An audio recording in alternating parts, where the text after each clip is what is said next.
30 mart 2026-cı ildir və həftənin bazar ertəsi gündə dəyərli izləyicilər bir son dəqiqə xəbərini sizinlə bölüşmək istəyirəm. İran Türkiyəyə yenə raket atdı.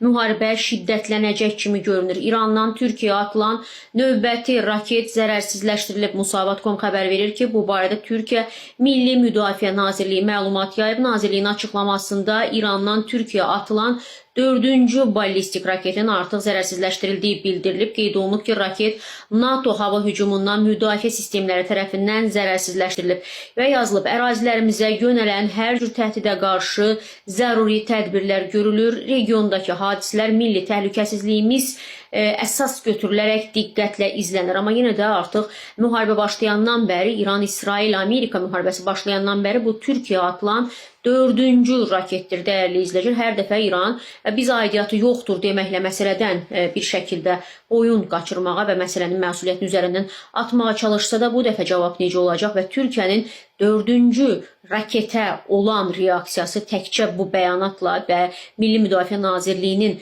bu bəyanatı ilə kifayətlənəcəkmi? Bunu da yaşayıb görəcəyik. Bunlardan ən son dəqiqə xəbərlərindən xəbərdar olmaq üçün lütfən sağ tərəfdəki üstəgəl işarəsini vurmaqla kanalımıza abunə olun ki, bütün son dəqiqə xəbərlərindən xəbərdar ola biləsiniz, dəyərli izləyicilər.